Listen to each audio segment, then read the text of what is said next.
What's up, y'all? As you're adding theater performances to your end of the year calendar, remember in Chicago, you ain't just got to watch the shows, but you can also be a part of them. And that's probably no truer than at the Second City's Etc. Theater for Best Kept Secret Tell Everyone. The 6-person ensemble takes everything you know and love about the iconic venue, the sketches, the songs, the dances, the improv, and delivers a one-of-a-kind experience Thursdays through Sundays.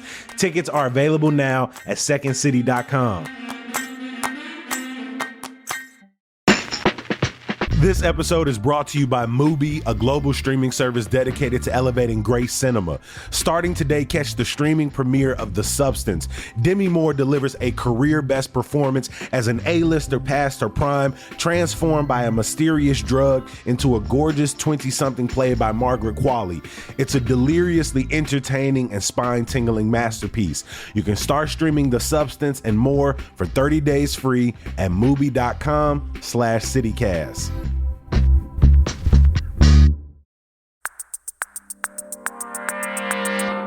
Today on CityCast Chicago, while the nation contends with another Trump presidency, we've got your local results from election night. It's Wednesday, November 6th. I'm Jacoby Cochran, and this is what Chicago's talking about.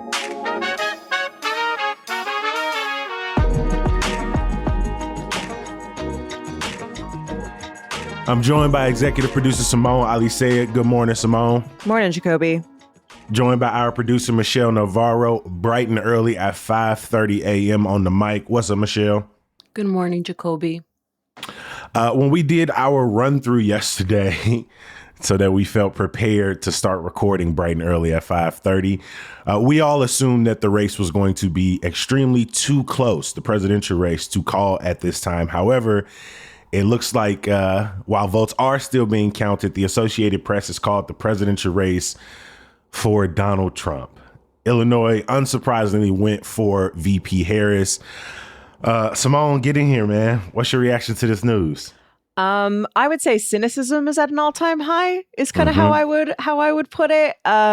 It's tough to when you're sitting in blue Chicago in at least on these electoral maps, a blue Illinois, to kind of be watching everything else that's going on, like what is going to happen? Are we going to see delays like we saw in 2020? Like how is it going to shake? And I think the fact that the results were so decisive so early was if any ignorance we were able to feign in 2016, we certainly cannot in 2024, I guess is 100% kind of how I feel about it. So yeah, I would say cynicism at an all-time high.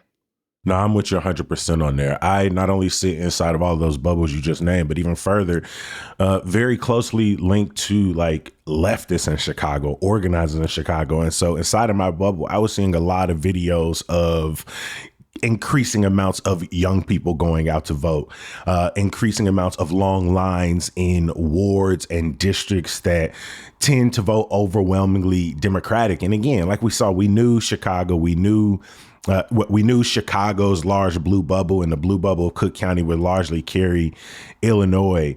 But to see some of these swing states that, using the word polls, I think is losing its steam and credibility and clout like by the minute. But you listen to any polls in those last few weeks, they have predicted that in a lot of these swing states like North Carolina, Pennsylvania, Wisconsin, Michigan, that we might be waiting hours and hours, days and days to find out final results. But to see that people, in many cases, overwhelmingly in some of these states, chose the presidential candidate who is facing sentencing, the presidential candidate who has been impeached, the presidential candidate who could barely finish cogent sentences over the last 8 years. To say cynicism is at an all-time high. As the Senate, the Supreme Court, and the executive branch falls under an increasingly far right-wing Republican Party. It's Michelle. How you feeling waking up to this news? Disappointed but not surprised Mm-hmm. is pretty much all I have to say. Yeah. I mean, if anything, what I have gleaned from my circle, from my bubble, is that, what Chicagoans are going to be focused on, as they have been over the last years, as we saw increasingly during the pandemic, is mutual aid, is taking care of your neighbors, is continuing to organize around causes that we are invested in, liberatory politics, moving away from punitive and violent policing structures, environmental justice, investing in long-term immigrants as well as new arrivals. But that work, I think, is going to become increasingly difficult in the years to come. And so we will continue to follow election results. Make sure you're tapped into chicago.citycast.fm and subscribe to our daily newsletter, Hey Chicago, to follow along with us. Simone, are there any local races we're watching in Chicago or Illinois that we're still waiting for results in? There are a couple of school board races that are quite close, and a couple other races that the Associated Press hasn't called yet. But for the most part, things in Illinois unfolded kind of as expected, or with that, there's not a ton of big surprises. At the end of Election Day, the Chicago Board of Elections is reporting about a 63% turnout. That number is going to go up with mail-in ballots still being counted, and other provisional ballots still being counted. In 2020, we were looking at a 73% turnout. 2016, 71%. It is not unusual to see a big swing in turnout between the end of election night and when votes are officially certified in a couple weeks. So still many votes left to count. And as you said, the numbers are bearing out that it was millennial women who were largely turning out to vote in Chicago. Big numbers there. So some of what you were hearing was certainly borne out in the numbers, at least here. Yeah, you could feel that increase in turnout when you went to the polls. I spent 3 hours and 10 minutes just in line. Yeah, those lines were outside wild. And inside of my polling location, even as the rain came down earlier this week. So you definitely felt it out on the streets.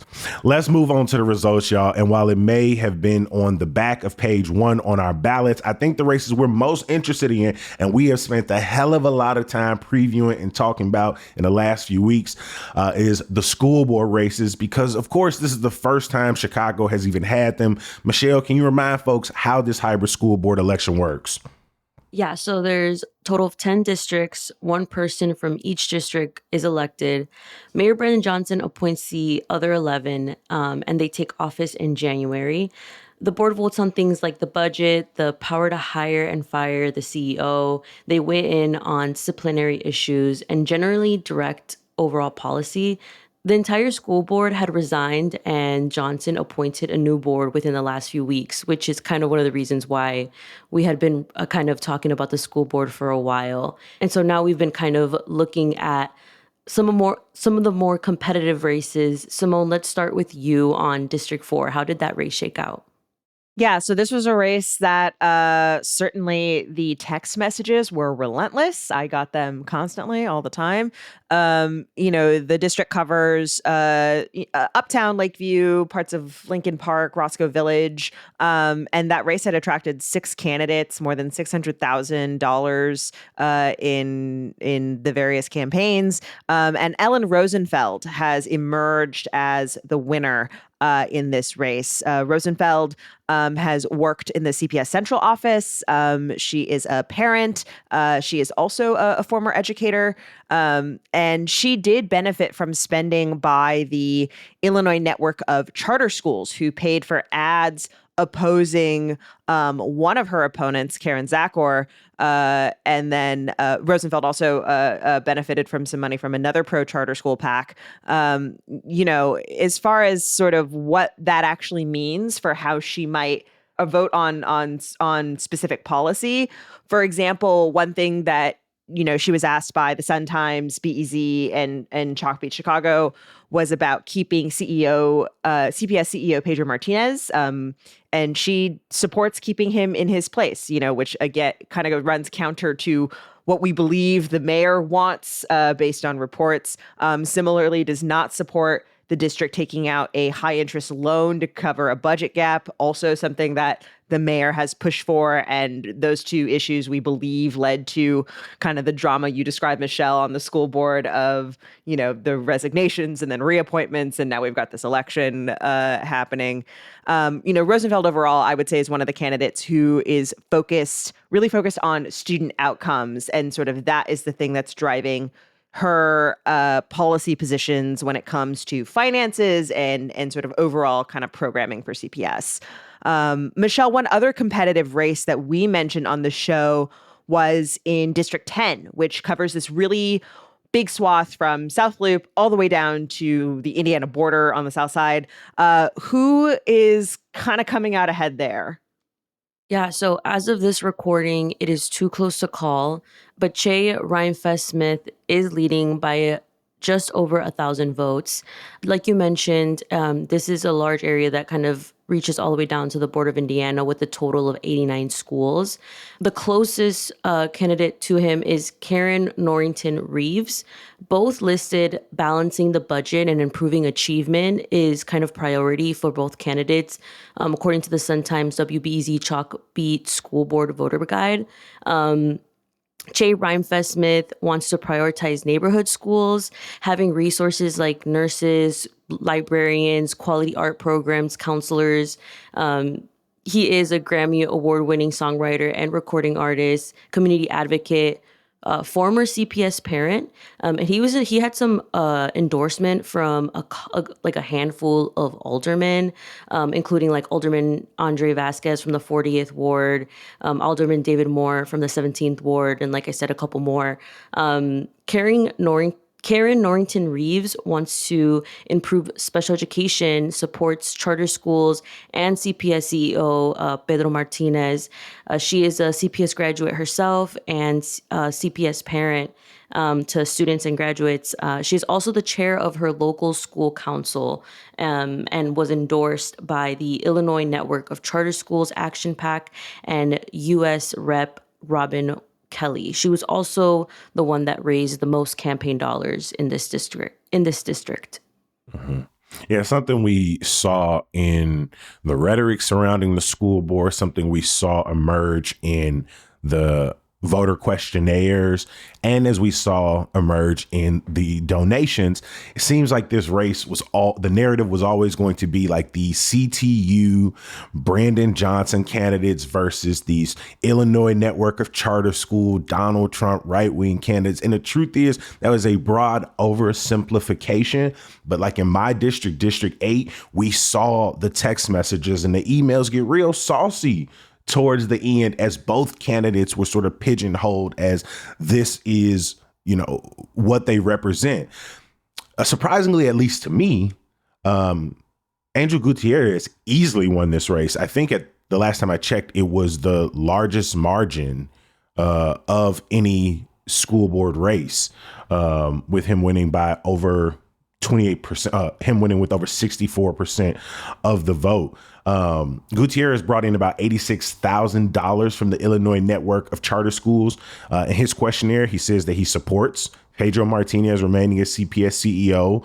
He wants local school councils controlling things like police and schools, doesn't support the high interest loan. He doesn't support the prioritization of neighborhood schools. What I found interesting was his reason for running for school board is he found out once his property taxes went up that a good amount of that was sort of controlled by the property increase coming from the school board. And he didn't like that. And so he decided he wanted to run to make a difference.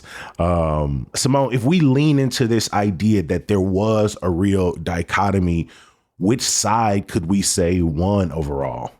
It was pretty split, actually. CTU endorsed candidates are leading or have won in about 4 races.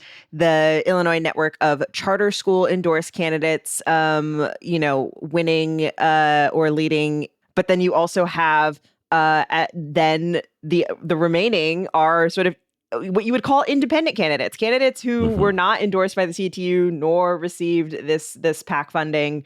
Yeah,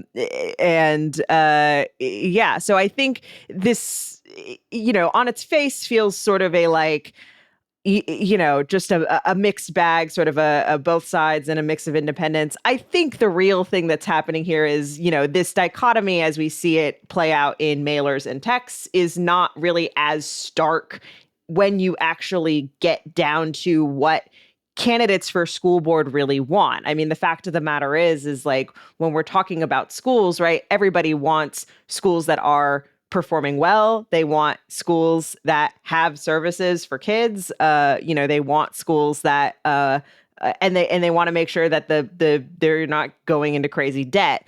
For in D4, for example, which as I mentioned, a really competitive race, the two both leading candidates said they didn't want more standardized testing. They said every school should have a full-time case manager and social worker. Neither wanted police in schools, although, Rosenfeld said that it should be up to individual schools to make that decision. Both said CPS needed structural budget changes, though they differed in kind of their approaches. Zach Orr calling, to lobby in Springfield more aggressively.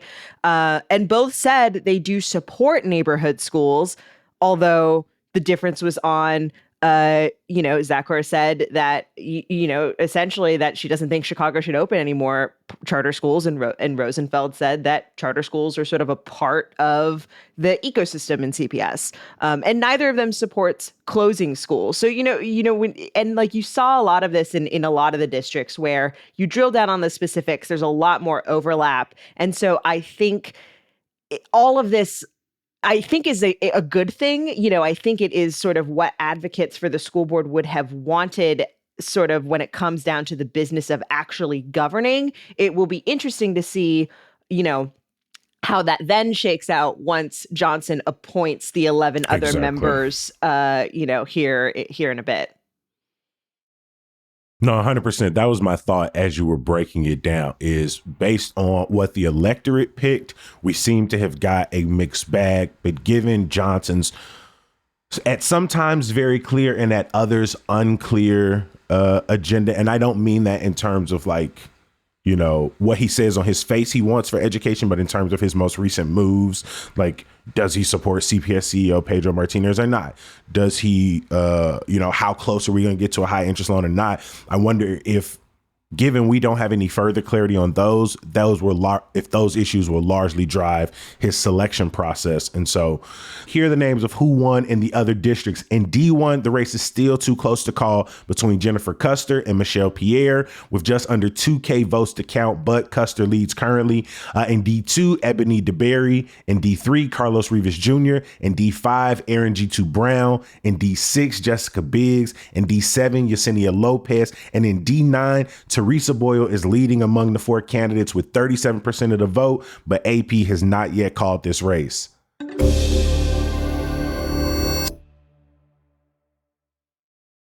After a narrow primary, the general election for Cook County State's attorney was a little sleepy by comparison. Democrat Eileen O'Neill Burke won out over Republican Bob Fioretti and Libertarian Andrew Kempinski, though Republican Bob Fioretti has suggested he will challenge the results.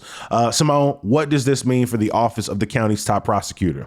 Yeah, this is one of those races that was watched very closely in the primary because, the current state's attorney, Kim Foxx, announced that she was not going to seek re-election this year. Just to kind of remind people about this office, the state's attorney is the top prosecutor. That means, they make charging decisions around how, to some degree, how crimes are going to be charged and, how aggressively. They also play a role in, certain oversight elements, of, looking at things like wrongful convictions and things like that. And Foxx really came into the office as a reformer and became known for those sort of things. It also made her a target. When crime would spike in Chicago, it was often the state's attorney's office who was getting it from, the police department, from the mayor's office, a sense that, that the prosecutor's not charging the crimes enough. He's not locking people up, and this is causing a spike in crime, with little data to back that up, but certainly became kind of a punching bag in the media. As a result, in the primary, you had this really tight race, so tight. It took a few days, in fact, to call, between Eileen O'Neill Burke, a former appellate court justice, and Clayton Harris III, who was backed by the Democratic Party. O'Neill Burke went out with just 1,600 votes, and O'Neill Burke was sort of the tough on crime Democratic candidate. I think at the time she really kind of bristled at that, at those comparisons. But the fact of the matter is, she was somebody who had offered up some criticism of Fox's office for the way Fox handled crimes, and has in her, the policy proposals we have gotten from her, has said, for example, that she would be harder on retail thefts. That she would be more rigid in asking for detention pretrial, especially in crimes involving guns or violence on the CTA. She has also said, she said that she supports Fox's position on the Pretrial Fairness Act, the end of cash bail. But she has also said that, she wants to do more analysis of the data and publish more data to determine, is this actually making us safer? And so, sort of taking kind of a middle approach there. This race was so bizarre because in the primary, O'Neill Burke was called a de facto Republican by the president of the Cook County Democratic Party.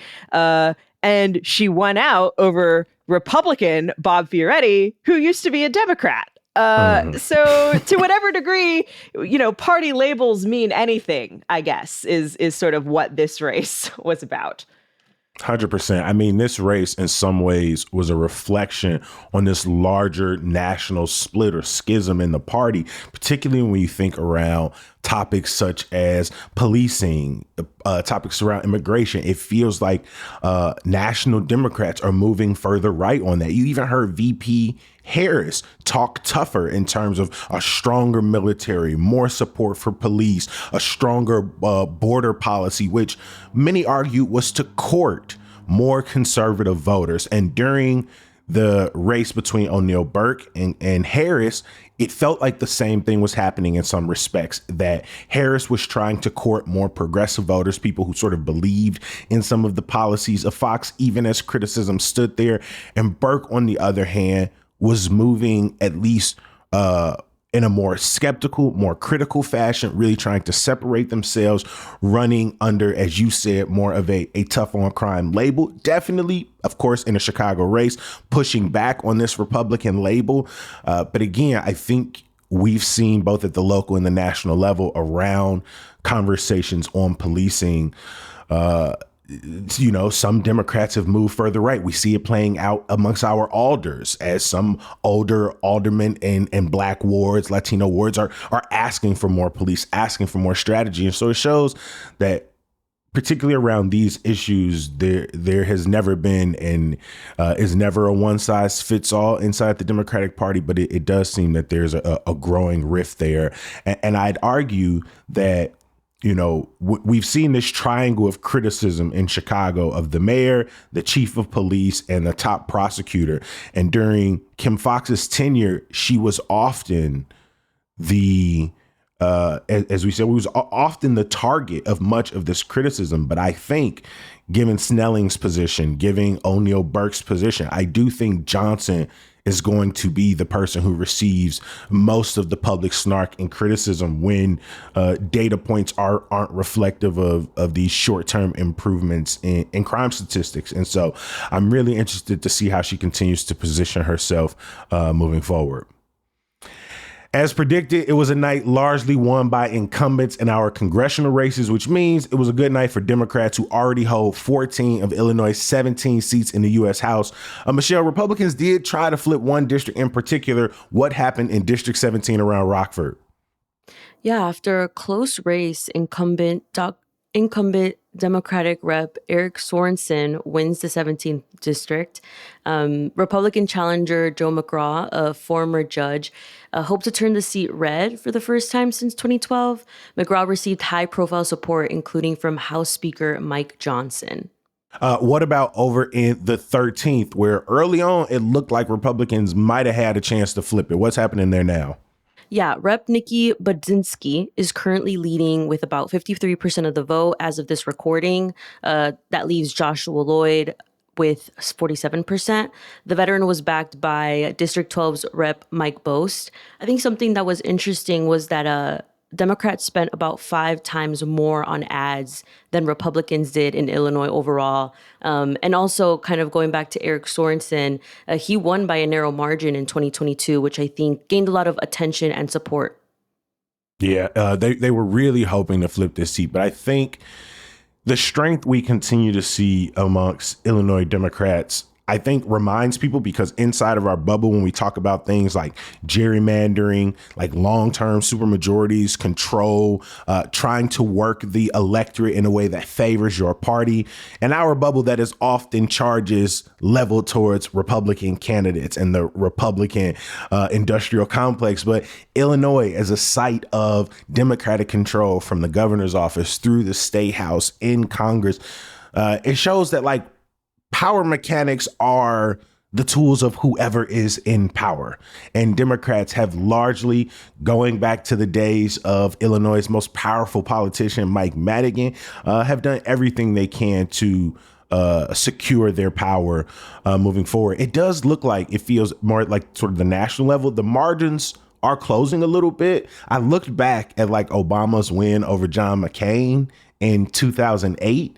And I mean, he won with 61% of the vote and over 3.4 million in votes. Illinois. Yeah. And the separation of votes was about 1.4 million. Right now, between Kamala Harris and Donald Trump, the separation of votes is about 420,000. And so even as Democrats are able to, shore up their power, it does seem, from the popular vote standpoint, the margin is narrowing between Republican and Democratic candidates. And so, of course, land does not vote. But we got to remind ourselves, when we look at that picture of Illinois, Chicago doing a lot of lifting here, y'all. A lot of lifting. A lot of lifting. Finally, there were a few ballot measures we were watching. Simone, let's start with these statewide advisory votes that we all saw on our ballot, specifically this one asking about income taxes and property tax relief.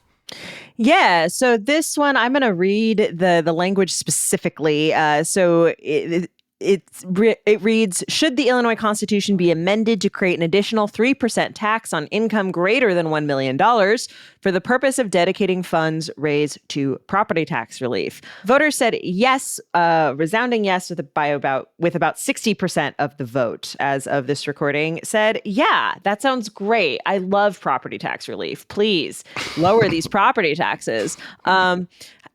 Which I'm sure sounds really great, except for the fact that this measure doesn't actually do anything to make that happen. Now, it's an advisory question. It's non-binding. It takes the temperature of voters just to kind of see how they're feeling.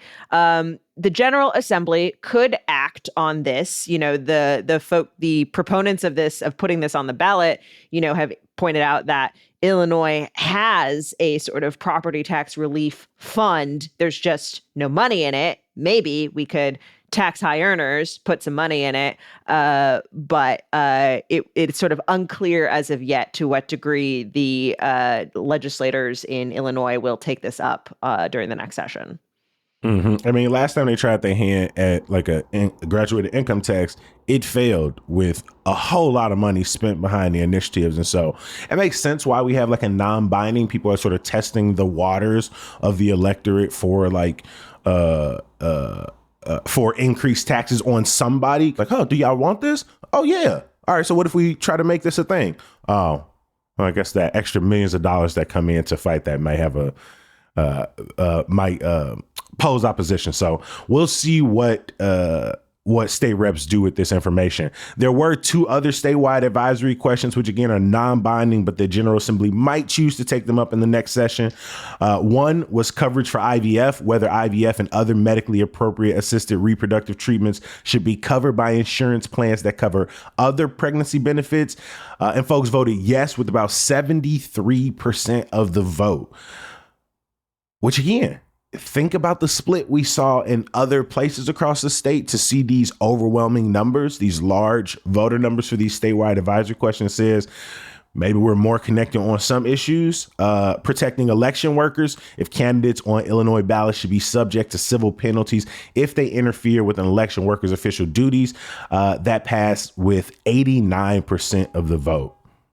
Michelle, one local referendum that some folks in Ravenswood and Lincoln Square saw had to do with this century-old dry district.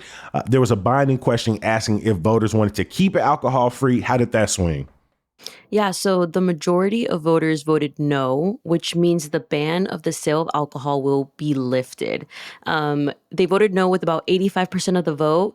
And earlier this week, we did a episode on this ballot question with restaurant Xochimilco co-owner Lucia, who had discovered that this small area within the Ravenswood and Lincoln Square neighborhoods that had, like you mentioned, had been considered a dry precinct for about 117 years. They were not allowed to sell alcohol.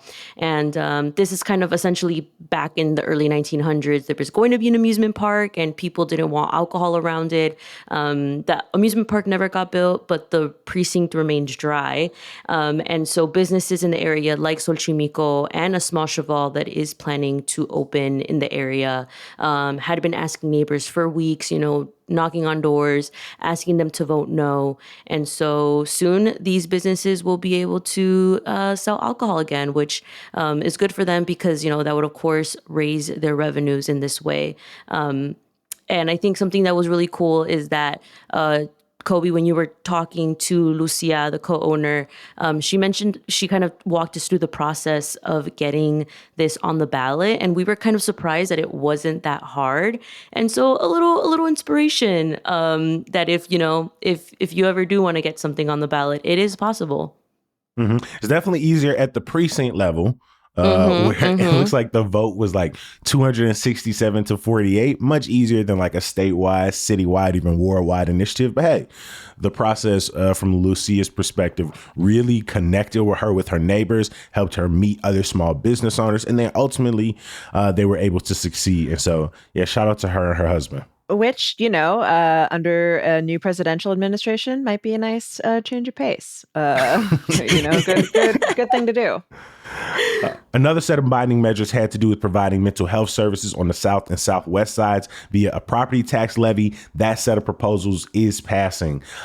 If there was a race we didn't get to, head to our website, chicago.citycast.fm, to see more results. I wanted to give a special shout out to Precious Brady Davis, who became the first Black trans woman to be elected to public office in Cook County when she was elected as a Water Reclamation District Commissioner. We'll also probably still be chatting about the election on Friday when we do our weekly news roundup with a couple of the best journalists in town. So make sure you stay tuned. As always, I want to give a huge thank you to our producers, executive producer Simone Alicea. Hey, thanks, Jacoby. And producer Michelle Navarro. Thanks, Jacoby. Before we get out of here, I got one more thing for you. And I'm going to sing it with all my heart today, y'all. Some good news. I've tried, man. I've tried.